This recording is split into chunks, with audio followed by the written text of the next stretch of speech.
Sorry, one, I have a bad throat. Two, I'm not a teacher, so I will not be able to be as overpowering in volume. Three, I'll apologize for this more. A teacher normally tries to inspire you to, what is hopeful. A journalist will normally bring you down to cynicism. So I will try and do that. And there, maybe the contradictions will help you see differently the same conversations. I'm presuming very low levels of understanding of what happens at this COP or these conferences, and I'll try and apologize in case people have already tracked it and know what it means. So I'll not come from the point of theoretically what we should do, but what happens at these negotiations, which I think will compensate or complement each other. So you have these, since last 28 years, you've had these meetings of countries coming together once in a year at the level of ministers and prime ministers or heads of states. But through the year, about 3 times in a year, they sit together to say, what should we do to address climate change? One of the biggest meetings that took place, which created in some sense the global framework by which we respond, is called the UN Framework on Climate Change, UN Framework Convention on Climate Change. You can think of it like the world sat together and wrote a constitution to say, how shall we together work to solve or fight with each other to solve this problem. This was done in the 90s. That's the era, early 90s, where you would imagine the Berlin Wall is falling. The East and the West in different worlds are kind of dismantling, becoming another universe. The hegemonies remain, but generally there's a sense of euphoria in the world of working together across borders, across cultures, and it allows the creation of this framework where they kind of accept to some degree, saying this is a universal problem, it's a collective problem. To various degrees, as Rohit was saying, different countries and nations are responsible to some degree, and we need to work together. And they agree to a basic principle, which if you read jargon, there's a lot of it in climate change, called CBDR, which is roughly put, common but differentiated responsibilities. It's a common problem for us, but how much each is responsible for is different based on, as Rohit was explaining, accumulated emissions. As he was explaining, once you throw out a ton of carbon, it stays in the air long enough. So those who industrialize earlier than us naturally have burnt enough oil and they are more responsible. And the deal was struck at that time saying it's fair, it's logical that, say, a US or a Europe or Germany has gone down that road, has brought prosperity to itself from burning enough fossil fuel, not only in their countries but elsewhere also. And that other countries, say India at that time was still relatively much poorer than it is today, even on a countrywide basis, that others should not do the same stuff. I mean, it's pretty logical to say, if I've gone down a ditch, you should not do it. As Rohit was saying, why would you repeat the act? But not falling in that ditch was very complicated because there was no example available in the world where everyone who had realized that this was a problem had found a solution to it. So say in roughly around the 1960s and 70s, it became pretty much clear to everyone that this is a serious problem. It will aggravate itself very rapidly. So countries like Germany, which are relatively social democrat, seem to be in the world relatively more progressive than, say, at least a US or a Japan. They thought about saying, they were also dependent on coal a lot like we are today. I said we should move away from it, we should do something else.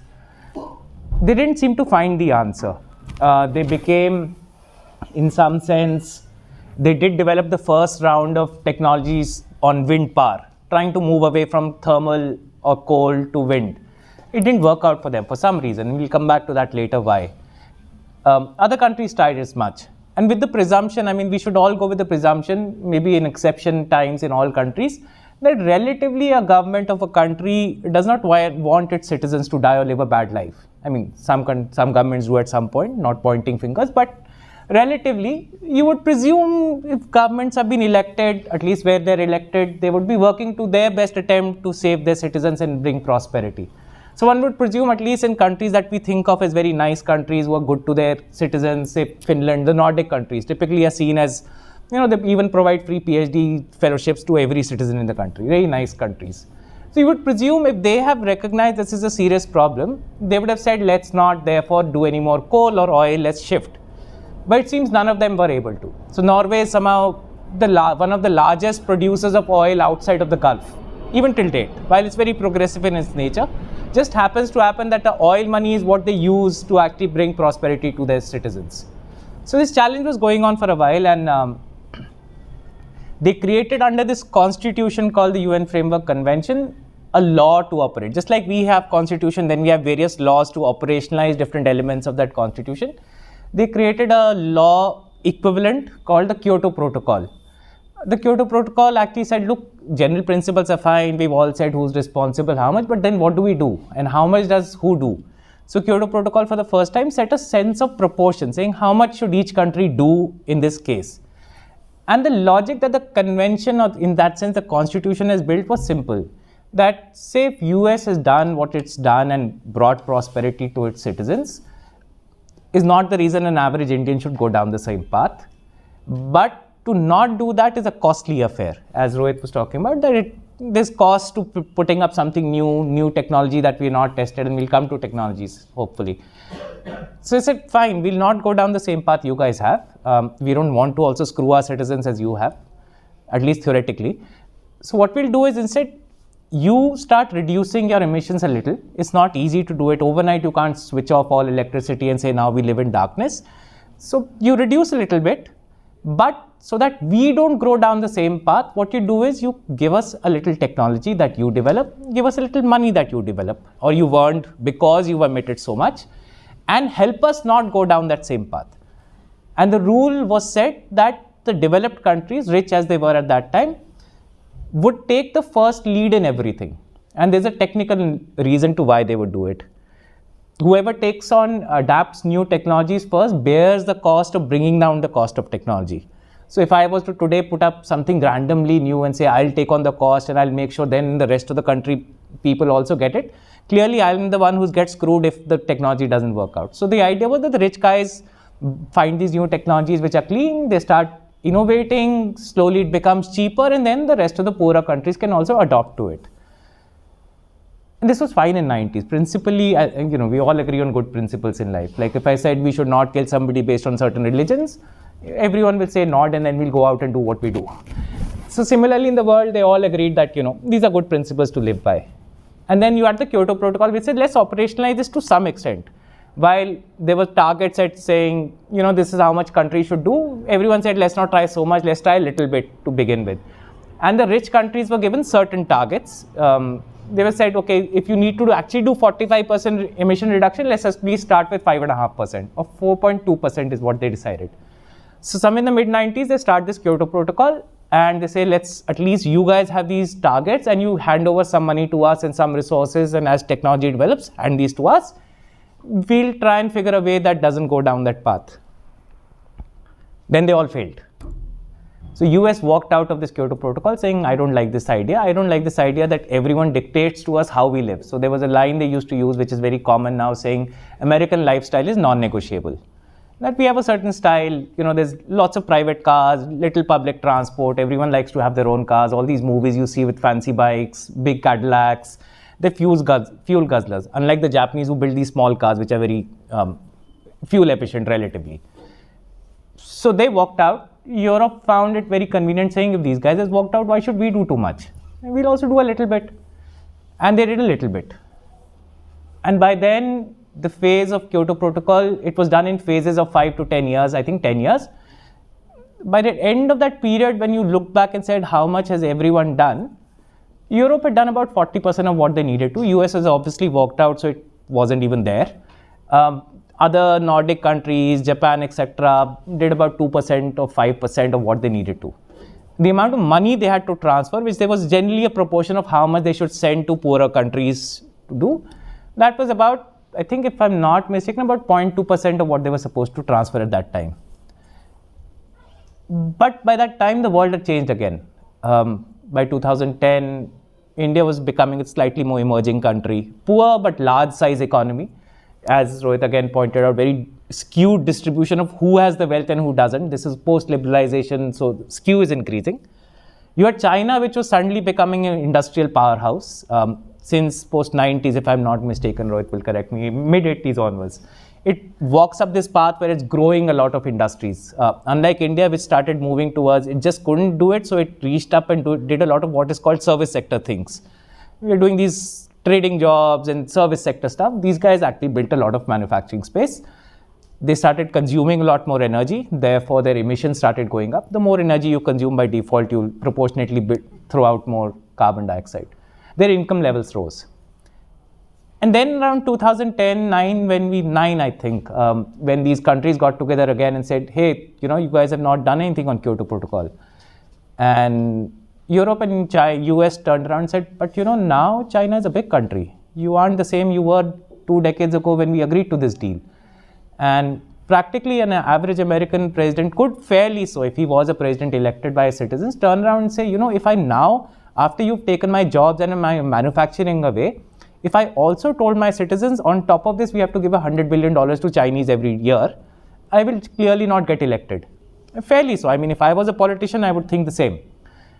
Similarly, heads of states in Europe would started saying, how can I provide money to China on top of the fact that they're growing so fast? China was recording, if I'm not mistaken, around 11% growth at that time. Europe was stagnant around 2%, which is good for a developed country, but it was stagnating around that time. Then you have those recessions, etc. And then India starts to grow again. At least on the overall size, it's growing long enough. And then US and Europe look at us and say, now how do we give money to you buggers also? I mean, you guys are rich enough now. You have an Ambani, you have an Adani, etc. also. It's not fair for us to give you money. And in 2009, because the entire geopolitics is changing, we said, we can't keep US completely out of this package because it is still the biggest emitter historically. If it doesn't do something, at least something, we'll never resolve this problem. So we must bring them in. So in 2009, we start talking, saying, let's get them back in the game. And then US lays down what are in geopolitics called red lines, saying, if you bring us in, these are the bare minimum that you will have to do for us. We will not go back from this. If you say you don't do these things, we'll walk out again. And this is euphoria period. Clinton's come in, the Bush era is getting over. There's some sense of, acha, these are better people than. Typical notions of Democrats being very different than Republicans. And they lay down 3 lines, saying we should not want ever to be called developed versus developing. These lines don't exist. They existed in the 90s. Now you Chinese and Indians have grown bigger. You should not have these lines called developed and developing. 2, don't ask us for money. That's unfair. And 3, never ask us for technology. And if you don't agree to these 3 things, then we'll walk out. If you agree to it in some way or the other, you find better language. I mean, we all need to sound very human outside. If you find good language, then we'll walk in. And from 2009 onwards, we start walking down the path of building another law, where the Kyoto Protocol as a law is discarded quietly. It officially still lives, but nobody uses it. And they start to talk about building a new law. And by 2012, we have a formal decision globally saying, now we'll have a new law soon. So in 2015, therefore, you have something called the Paris Agreement, which does away with these, while the notion of these principles exists, say climate justice, CBDR, all they exist. But they've been diluted to the point that they actually don't matter anymore. Slowly and slowly, piece by piece, every year, now the older regime and the older set of principles are either not operationalized or they're separated. So earlier the logic was that developing countries would only act if the rich countries pay you money. Slowly, as you see, rich countries aren't paying, but we are increasingly doing more and more. And then we reach this year, which is officially called Conference of Parties 26. And it's the 5th year after Paris was decided. This is where, in some sense, if Paris Agreement was a law, this is when you're writing the rules to operationalize that law. So the rules were to be set this year. And as you might have seen, I mean, any one of you who've struggled with domestic politics, I'm sure as students who are involved in a very politically activated university, you would have dealt with that the law says something, what the administration does out of it is very different, how the judge interprets it is very different. So similarly, it works in these regimes also. The convention said something, the law supposedly was supposed to implement it, it didn't happen, the rules say something else. So in this year, say the rules said, actually nobody will pay anyone much. You guys carry on doing whatever you, and India did commit to something more than that.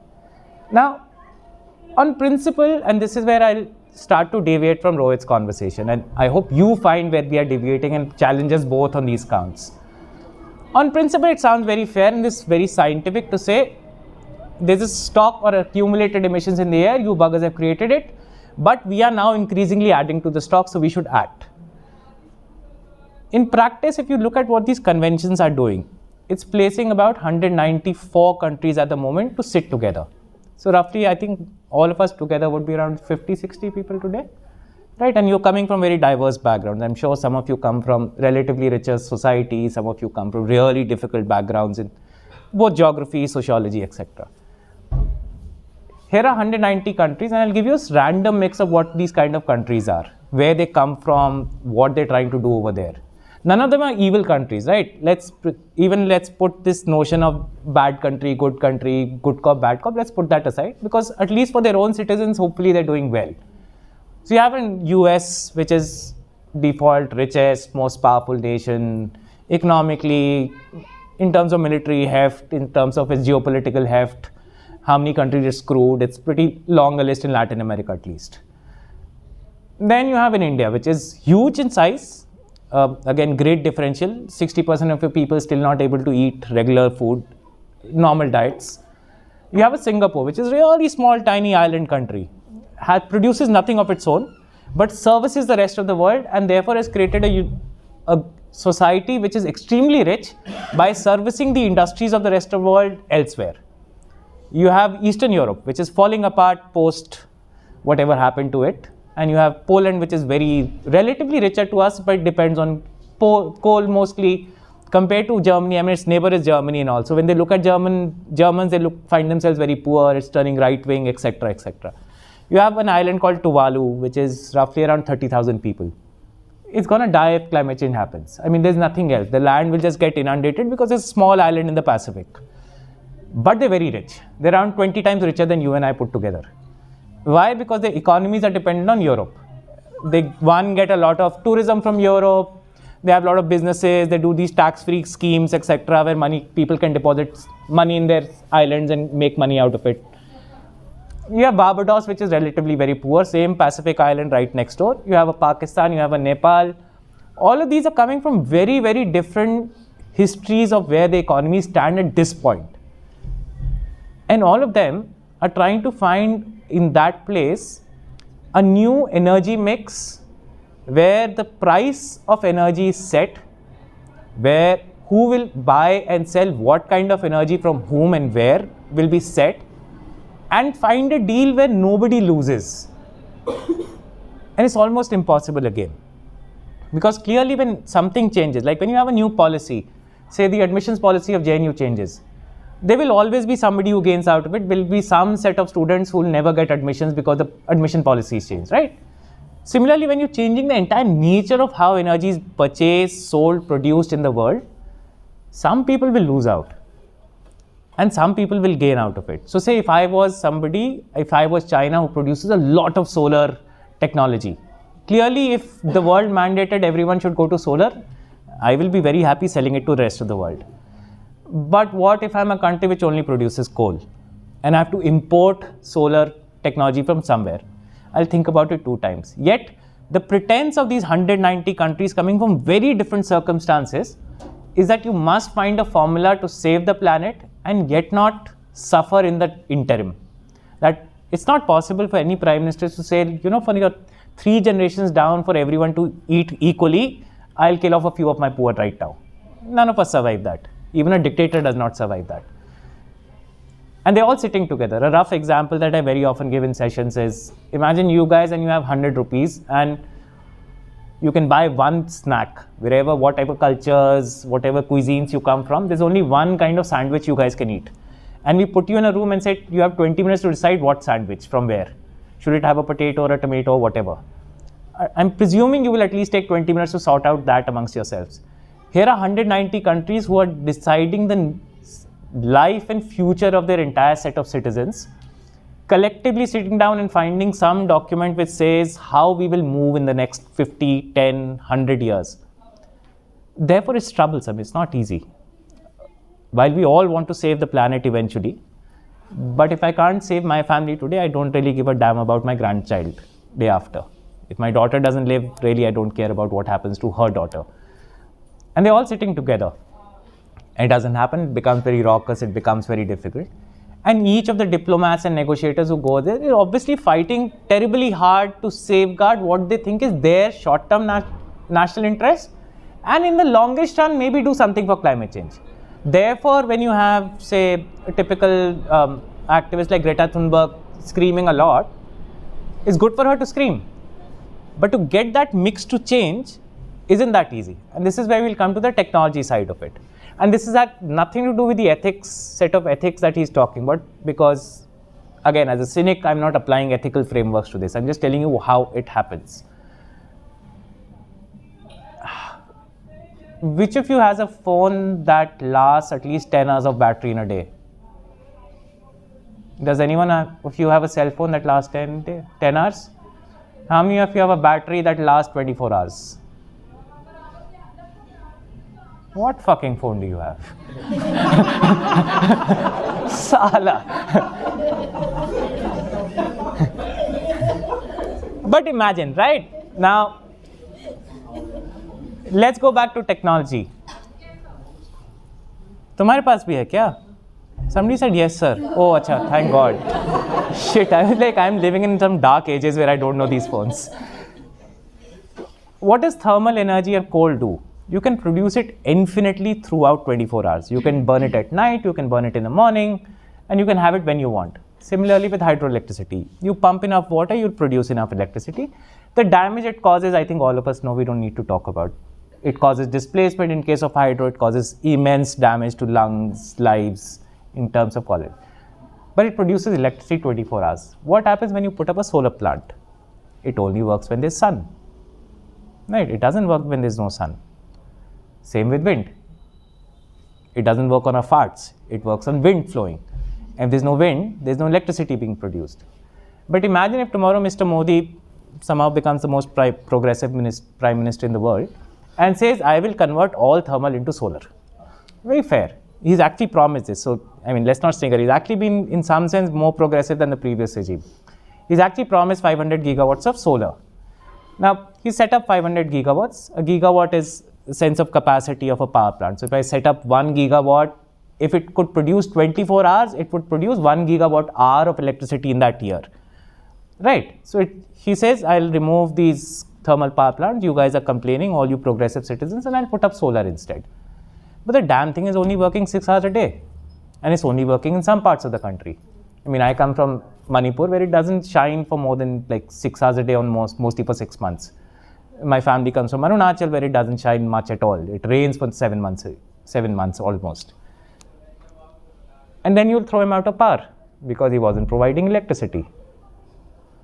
Because the damn electricity doesn't work. It only comes in the day when you actually don't need too much. India is not such a bad, terrible place where in many parts in the day you don't need so much. Most of our consumption at homes happens actually at night, not in the day. Unlike Europe, where you need it in the day to heat up things. And then what do you do with solar energy? If I'm producing it in the day and I need it in the night, simple logic would be I would store it, right? And now you imagine that for that one little cell phone, the size of battery that you have, and it stores you electricity for at least for somebody for 24 hours. Most of us for 10 hours, maybe we talk more. Now imagine building up the battery that will help you store energy for the entire country. And the cost of that battery. So if any one of you is ever asked to buy another battery because the old one's dead, you know, it costs, I think on an average phone around 1,000 rupees, 800 rupees. Now you imagine setting up the battery system for the rest of the world. There's clearly a problem there. The another way to look at it is, if it was possible, the damn Germans would have done it. I mean, they're not stupid. If the technology worked, if it was cheap enough, they would have set it up. Finland would have set it up. Norway, which exports so much oil and has so much money that it actually buys over pension funds in rest of countries, would have set it up for its own citizens. And it doesn't work. If it doesn't work for them, at that much amount of resources available for them, how will it work for us? How will I put it up if the Germans can't put up on their house? There must be some technological problem, there must be some cost challenges there.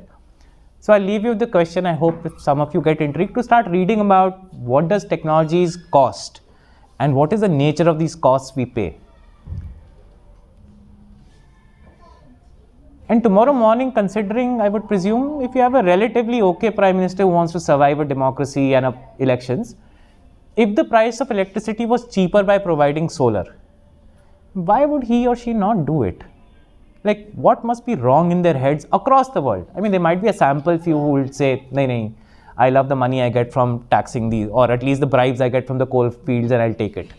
But there are countries that don't have coal, and even they can't do this. If the battery was available, if it was cheap enough, if you could set it up, you would find at least 5 sample cases across the country of reasonable size. I'm not talking of small island states or like a Singapore which can afford it. But you would find 5 middle-rung countries would have said, let's transit. There must be one good government somewhere in the world. It can't be 190 countries all have bad governments. And it's not happening. It's been years. And then you can come out and say, or I mean, I use this example metaphorically. You can find a white world activist like Greta Thunberg come and say, we must act at all costs. But there's an old saying, at least in my village, when there's a crisis or of whatever sort, or a leader comes to your village and says, there's a crisis, we must act at all costs. Most of our poorer people in the clan will start thinking at whose cost, because some fucker is going to pay for this. It cannot be that there's a change happening, there's a price and nobody is paying. So when they say at all costs and there's an emergency, it's always the poorest who end up paying for it. And sometimes, and this is an old conversation as Rohit is saying, in our democracy itself, forget the global nonsense. So my clan lives next to forests in Arunachal. We have large tracts of forest. I'm an adopted child in my family, so I don't look like I'm from Arunachal, but I am. No, it's fair. I mean, you might wonder, Punjabi sounding name, look at his face. So, my family has its own clan forests, and we hunt around. Some of us, at least not my siblings, but my parents would go out hunting. My uncle go out hunting. They get food sometimes in the season. And then you get a lot of these conservationists coming over to our place. Don't kill animals, right? It's unfair. And pretty much logical. If you hunt too many animals, they'll die and then they'll not grow back. Nature will disappear and there's too little of it left in India. Sounds very fair. And then I turn around and say, but why don't you guys go in Delhi and live with 4 hours of electricity instead? Then you come back and tell me not to eat what I eat. It doesn't seem to happen that way. So when they say conserve at all costs, because now we have very limited forest left, what it means is you stop living the basic life that you're living even now, because we in cities will continue to live the lives we have. You cannot imagine somewhere tomorrow, even the most progressive chief minister of Delhi says, no, I'm very climate conscious. Now in Delhi, nobody will have more than 6 hours of electricity till every Indian gets it. Right? That would be redistributive justice of some sort.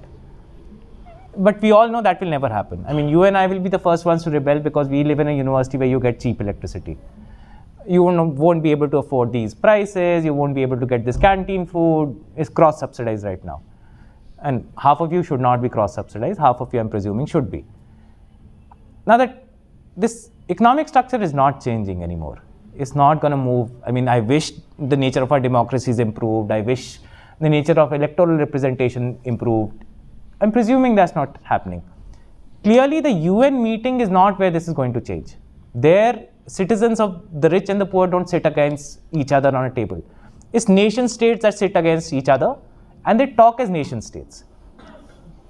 And I'll tell you why I'm saying, because there's a part that Amrit referred to, which I wanted to come back to. It's nations versus nations discussing each other, and you're only looking at inequity between nations. How we screw up our poorest and marginal citizens within each nation is not under discussion there. Because if you open up that Pandora's box, then you don't have a UN, then you have an anarchy, right? There's no global pact where saying rich citizens of the world will fight the poor citizens of the world. There's no French Revolution happening there. It's a pact, post-Second World War pact between nations to sit together and try and solve some things. Now in that place, and I remember this very graphically, I started looking at these conferences since 2008 or 9. And at the first pact I heard, I think the Danish Prime Minister at that time was a lady, and she got up in one of these conferences. These are not like talk shops. There's no large conference happening where everyone's listening to everyone. They're normally closed door meetings. Once in a week they come out and they pretend they're doing something. Inside they're doing something else. So in one of these one weekend where every one of them gets together, you find the Danish Prime Minister stands up and talks very passionately about rights of indigenous people. in developing worlds. I find her fascinating. She's really beautiful looking woman. I have a thing of, the typical colonial thing of white women by average to an average North Indian will look beautiful. Sorry, but that's how we all are treated and learned. And she's speaking the right, very progressive words, and I find her really fascinating. And then next to me is this Malaysian gentleman who's now passed away, sitting next to me. And he turns out in his Malaysian English accent, says, so why do you think she cares more about your citizens than your own prime minister? And you don't even elect her. Her life does not change if your people die. Why are you so happy with her? I said, will you want to think again? I say, yeah, it doesn't make sense. Like, is she such a good person? Then why is she not globally celebrated? And then you look at the US energy minister at that time, somebody called Mr. Stephen Chu. He gets up and he's also talking about the indigenous people in India. And like, damn, all the right kind of people are elsewhere. Like, all the people who bother about my world are sitting in Europe. And every hour you find this one European leader get up and say, no, human rights must be protected. Another person gets up and says, gender rights must be protected. The third guy gets up and indigenous rights must be respected. And like, Sala, all of them went that side. Like, is it like, were the tropics suffering because of something genetically went wrong with us as society? Why are all the progressive sides sound that side? And Meena Raman, another Malaysian negotiator, she also sits next to me. She's a second generation Indian origin, so she can understand my psyche relatively better than the gentleman. And like, so in all these years, you look at your constitution, you believe that your people never got the right space. By my people, she knows that I come from a certain geography by adoption, so she knows what I'm talking about. I said, that's what I believe, that even our constitution does not provide enough safeties and guarantees for my people, particularly from the Northeast region. I said, so why do you think these guys are so happy about it? Like, why are these guys getting up and talking? Are they going to come and live with you? What are they getting out of this deal? And you keep thinking again and again. It took me 2 years to figure out, because these two are very good mentors. They would never give me an answer. They would only ask questions and trouble the ass out of you. And I would only get to meet them once in a year. I would go back and say, Meena, you said this. And she'll hand me some document to read. And over time, this began to dawn upon me that while we internally demand these things of our governments and our citizens, when globally other countries demand this of us, they are using this as barriers. Barriers of how trade should be controlled, barriers of how their economic hegemony can now be retained based on certain moral factors which may not have been as operational when they were as poor as we are. So if you look at, I don't know if I'm sounding too abstract, please tell me if I'm sounding too abstract at the moment. If you look at the environmental movement in the US, it picks up in the 1970s. There's one book written by Rachel Carson. She writes this book on how pesticides are destroying lives in US. It's written in the 1970s, where the average American income levels are much higher than what we have today. It's only then they start realizing that certain sets of environmental values are very important. You must have clean rivers, you must have clean water, air, etc. In the 60s, when the first time the air pollution became a huge deal, in US, Detroit was producing all these cars, and there was a lot of cars being produced and a lot of smog. Like, if you remember, London in the middle of smog produced T.S. Eliot. He writes gorgeously, poetically about smog, as if it's something really gorgeous. People are dying at that time of it. He's writing poetry, right? And they're still at that time richer than what we are today. So US, when they first time see air pollution, they think it's a Japanese crisis. They've created some kind of scare. And for 10 years, they keep fighting, saying, no, climate change doesn't exist, air pollution does not exist, till they eventually find out it's their own fucking farting of the cars, which is causing these problems. And they start thinking of it. And by then, they're still richer than what we are today. So those nature of what is environmental standards, what are human rights standards, unfortunately or fortunately, they do tend to evolve with where your economic standards are at that time. They are to some degree or the other, not entirely, because Europe relatively is much better than US in terms of a lot of these rights. And it's reached a certain levels of energy, certain levels of consumption, certain levels of prosperity. And it seems to, with that level of prosperity, still have got better social rights than US has. So, but till a certain trajectory in your economic life, very few countries of medium to large size are able to disconnect your basic energy consumption to both your levels of fair living, material living, I'm not even saying socially good, but material living. And 3, your sense of what are fundamental rights. And the nature of what we think is fundamental is not. Very often it changes. India's sense of fundamental right to air developed after the Supreme Court said right to life has right to air also. Till then we don't. And in practice we still don't have it. But at least the middle class now gets out and says, no, we should not do this. We should not burn firecrackers. None of us go to an industrial town and say we should not have bad pollution in Kanpur. But we at least crib about our middle class cities. So when Europe or US sets up standards on gender practices or standards on environmental stuff or standards on lack of discrimination, indigenous rights, they're not using it to help our citizens or my plan. They're using it to make sure saying, if you do not follow the labor practices in my country, I will not allow you to sell your goods in my country. Now what that does do is, and you can have both sides of debate on this. It says, say, carpets made in Bangladesh are made by child labor involvement, which means the carpet industry moved from certain part, eventually textiles, carpets, etc. moved to certain parts of the world. Now US doesn't want that because the labor standards are not nice. Say tomorrow morning, US and Europe they've already begun this game twice over. Say that, we will take some targets, but you guys, poor countries, are not taking emission targets. So if you have carbon in your goods because you produced it in a certain way, you'll have more tons of carbon for every ton of steel you produce. We will not allow you to export to us. We'll ban your goods. It's called border adjustment in the global trade system. So now they're discussing saying we should have these adjustments. And I might turn around and say, you don't consume, right? If you don't consume, we'll be fine. So if you don't consume as much oil, you may not need to punish Saudi Arabia for producing oil. But your consumptions won't change. You want to retain a certain lifestyle, you want to retain a certain degree of manufacturing, a certain kind of production in your regime. So you maintain a certain kind of economic hegemony. And you don't want me to reach there. I don't want to go there, but I have no option. So as we say back home in my village, if you don't want me to cut the forest, first you show how you don't cut your forest in your backyard. Because we will end up cutting our forest. We have complete understanding that as economically my clan grows, we will become like any one of you in Delhi or UP or Bihar. We will not remain ourselves. But let's die together.